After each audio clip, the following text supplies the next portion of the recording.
Assalamualaikum warahmatullahi wabarakatuh. Perkenalkan, saya Fajar Baiti, mahasiswa PDJ PGMI di Universitas Cyber Syekh Nurjati Cirebon. Pada kesempatan hari ini, saya ingin menjelaskan tentang perkembangan bahasa peserta didik sekolah dasar. Perkembangan bahasa merupakan salah satu aspek penting dalam perkembangan peserta didik sekolah dasar. Bahasa berfungsi sebagai alat komunikasi, sarana berpikir, serta media untuk memperoleh dan menyampaikan informasi. Melalui kemampuan berbahasa yang baik, peserta didik dapat berinteraksi dengan lingkungan sosialnya, memahami materi pembelajaran, serta mengembangkan potensi akademik dan sosialnya. Oleh karena itu, perkembangan bahasa perlu mendapatkan perhatian khusus dalam proses pembelajaran di sekolah dasar. Pada usia sekolah dasar, kemampuan bahasa anak berkembang dengan sangat pesat. Kosakata yang dimiliki semakin bertambah, struktur kalimat yang digunakan juga semakin kompleks, dan kemampuan memahami makna bahasa juga semakin baik. Perkembangan bahasa peserta didik mencakup 4 hal, yaitu menyimak, berbicara, membaca, dan menulis. Keempat keterampilan tersebut saling berkaitan dan menjadi dasar keberhasilan belajar peserta didik. Keterampilan pertama adalah menyimak. Menyimak merupakan kemampuan mendengarkan dan memahami informasi yang disampaikan secara lisan. Dalam kegiatan pembelajaran, keterampilan menyimak sangat penting karena sebagian besar informasi diperoleh siswa melalui penjelasan guru, diskusi, maupun kegiatan bercerita. Peserta didik yang memiliki kemampuan menyimak yang baik akan lebih mudah memahami instruksi, menangkap ide pokok pembelajaran, serta memberikan respon yang tepat terhadap informasi yang diterima. Oleh karena itu, guru perlu menciptakan kegiatan pembelajaran yang dapat melatih kemampuan menyimak siswa seperti mendengarkan cerita, menyimak video pembelajaran, dan mengikuti diskusi kelas. Keterampilan kedua adalah berbicara. Berbicara merupakan kemampuan mengungkapkan pikiran, gagasan, perasaan, dan pendapat secara lisan. Pada jenjang sekolah dasar, kemampuan berbicara berkembang melalui instruksi dengan guru, teman sebaya, dan lingkungan sekitar. Peserta didik yang aktif berbicara biasanya lebih percaya diri dalam menyampaikan pendapat dan bertanya ketika mengalami kesulitan belajar. Guru dapat mengembangkan keterampilan berbicara melalui kegiatan presentasi, diskusi kelompok, tanya jawab, bermain peran, dan kegiatan bercerita. Dengan demikian, siswa tidak hanya mampu berbicara dengan baik, tetapi juga belajar menghargai pendapat orang lain. Keterampilan ketiga adalah membaca. Membaca merupakan kemampuan memahami simbol-simbol tertulis untuk memperoleh informasi dan pengetahuan. Pada kelas rendah, peserta didik belajar mengenali huruf, suku kata, dan kata-kata sederhana.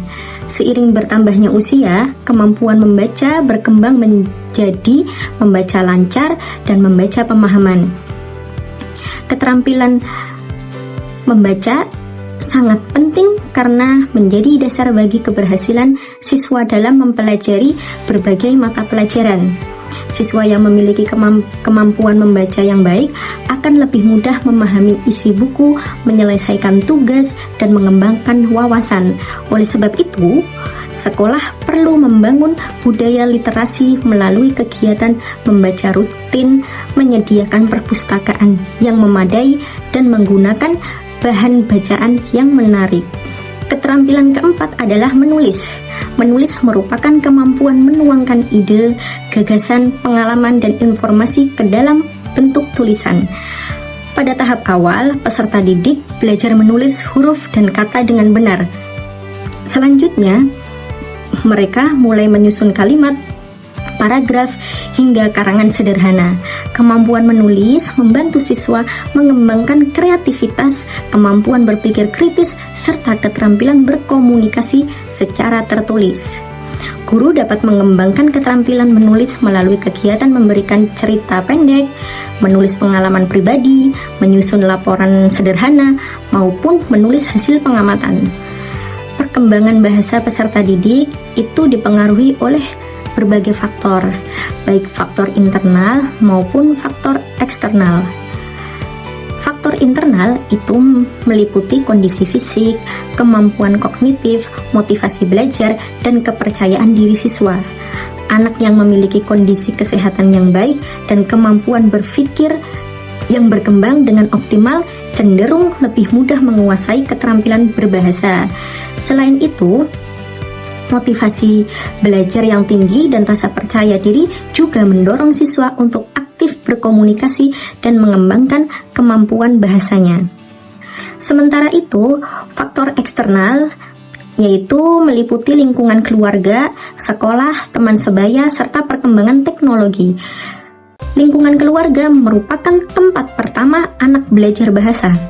Orang tua yang sering berkomunikasi, membacakan cerita, dan memberikan contoh penggunaan bahasa yang baik akan membantu perkembangan bahasa anak.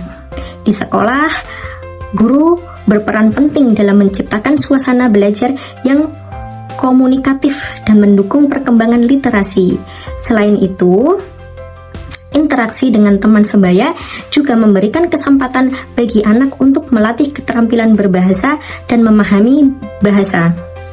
Perkembangan teknologi seperti internet dan media sosial juga dapat menjadi sarana pengembangan bahasa apabila digunakan secara bijak dan sesuai kebutuhan pembelajaran. Dalam pembelajaran di sekolah dasar, guru memiliki peran strategis dalam mengembangkan kemampuan bahasa peserta didik. Guru perlu menerapkan metode pembelajaran yang aktif, kreatif, dan menyenangkan hingga siswa memiliki banyak kesempatan untuk menyimak, berbicara, membaca, dan menulis. Kegiatan seperti diskusi kelompok, presentasi, membaca bersama, menulis jurnal harian, dan proyek literasi dapat menjadi sarana efektif untuk meningkatkan keterampilan bahasa siswa. Dengan demikian, perkembangan bahasa merupakan aspek yang sangat penting dalam perkembangan peserta didik di sekolah dasar. Keterampilan menyimak, berbicara, menulis, dan membaca harus dikembangkan secara seimbang karena saling mendukung satu sama lain. Keberhasilan perkembangan bahasa dipengaruhi oleh berbagai faktor internal dan eksternal, sehingga diperlukan kerjasama antara keluarga, sekolah, dan masyarakat untuk menciptakan lingkungan yang mendukung perkembangan bahasa anak secara optimal. Sekian dari saya. Mohon maaf bila ada kesalahan. Wassalamualaikum warahmatullahi wabarakatuh.